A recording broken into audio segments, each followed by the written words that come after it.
ಇವಾಗ ನಾವು Pulsar N125 ಮತ್ತು ಎಕ್ಸ್ಟ್ರೀಮ್ 125R ಇವೆರಡು ನಡುವೆ ಡ್ರ್ಯಾಗ್ ರೇಸ್ ಮಾಡ್ತಾ ಇದ್ದೀವಿ. ಯಾವುದು ಬೆಟರ್ ಇದೆ ಅಂತ ತಿಳ್ಕೊಳಕ್ಕೆ ಮಾತ್ರ ಈ ಡ್ರ್ಯಾಗ್ ರೇಸ್ನ ಮಾಡ್ತಾ ಇರೋದು. ಯಾವುದೇ ಒಂದು ಕಂಪ್ನಿನ ಅಥವಾ ಯಾವುದೇ ಒಂದು ಪ್ರಾಡಕ್ಟ್ನ ನಾವು ಪ್ರಮೋಟ್ ಮಾಡೋದಕ್ಕೋಸ್ಕರ ಈ ವಿಡಿಯೋಗಳನ್ನ ಮಾಡ್ತಾ ಇಲ್ಲ. ದಯವಿಟ್ಟು ಇದನ್ನು ತಲೆಯಲ್ಲಿ ಇಟ್ಕೊಳ್ಳಿ.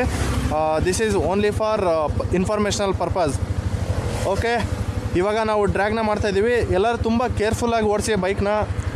ಇದು ಮಾತ್ರ ನಾವು ಹೇಳ್ತೀವಿ, ಡ್ರ್ಯಾಗ್ನ ಯಾವತ್ತೂ ನಾವು ಪ್ರಮೋಟ್ ಮಾಡೋದಿಲ್ಲ.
थर्ड गियरिंग क्या?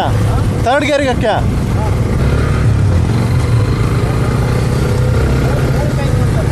मूर्ख क्या?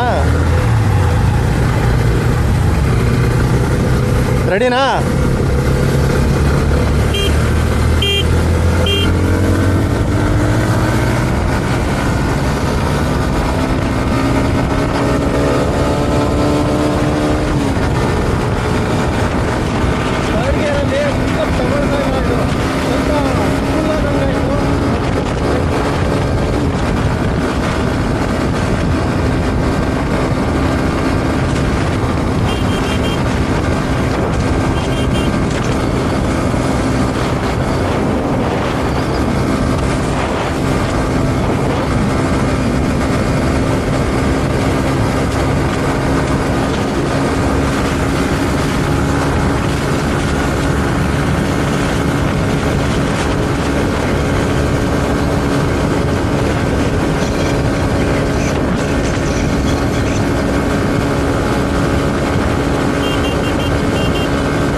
ಅದು ಪರ್ಫಾರ್ಮೆನ್ಸಲ್ಲಿ ಸ್ವಲ್ಪ ಮುಂದೆ ಹೋಗ್ಬಿಡುತ್ತೆ. ಬಟ್ ಟಾಪ್ ಸ್ಪೀಡ್ ಅಂತ ಬಂದರೆ ಅದು ಥರ್ಡ್ ಗೇರಿಂದ ಸ್ವಲ್ಪ ಮುಂದೆ ಮೂವ್ ಆಗುತ್ತೆ. ಬಟ್ ಟಾಪ್ ಸ್ಪೀಡ್ ಅಂತ ಬಂದರೆ ಎರಡು ಈಕ್ವಲ್ ಆಗಿದೆ, ಯಾಕೆಂದರೆ equal distance maintain ಮಾಡ್ತಾಯಿತ್ತು.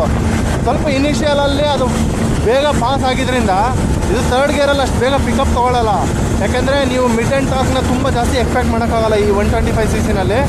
Initial pickup ಎಲ್ಲ ಓಕೆ ಸೇಮ್ ಇದೆ. ಮಿಡ್ ಎಂಡಲ್ಲಿ ಸ್ವಲ್ಪ ಇದು ಡೌನ್ ಆಗುತ್ತೆ, ಪಿಕಪ್ ತೊಗೊಳುತ್ತೆ. ಹಾಗಾಗಿ ಟಾಪ್ ಸ್ಪೀಡಲ್ಲಿ ಮಾತ್ರ ಎರಡು ಈಕ್ವಲ್ ಇದೆ. ಟಾಪ್ ಸ್ಪೀಡ್ ವೈಸು ನೋಡಿಕೊಂಡ್ರೆ ಈಕ್ವಲ್ ಇದೆ. ಸೊ ಪರ್ಫಾರ್ಮೆನ್ಸ್ ವೈಸ್ ಚೆನ್ನಾಗಿದೆ.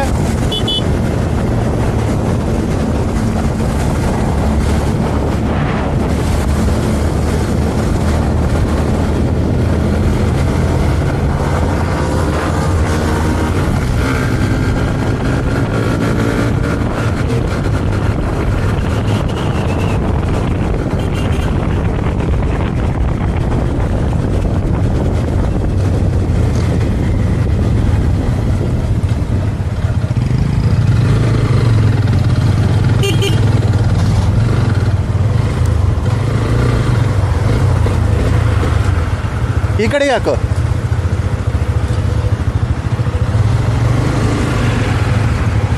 ಇವಾಗ ರೈಡರ್ಸ್ನ ಸ್ವಿಚ್ ಮಾಡೋಣ. ಸೊ ನಾನು N125 ತೊಗೊತೀನಿ. ನಮ್ಮ ಚೇತು ಎಕ್ಸ್ಟ್ರೀಮ್ 125 ಅಂತಾನೆ. ನೋಡೋಣ ಯಾವುದು ಪರ್ಫಾರ್ಮ್ ಬೆಟರ್ ಮಾಡುತ್ತೆ ಅಂತ. ಈ ಬ್ಯಾಗ್ ಹಾಕ ನೋಡೋಣ ಇವಾಗ. ನೀನು ಎಷ್ಟು ವೇಟ್ ಅದು ಹೇಳು? ಒಂದು 65-66 ಇರ್ಬೋದು. 68.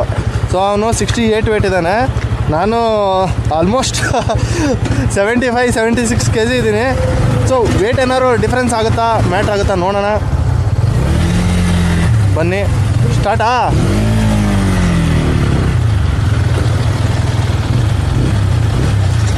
ರೆಕಾರ್ಡಿಂಗ್ ಆಗ್ತೈತಾ? 3R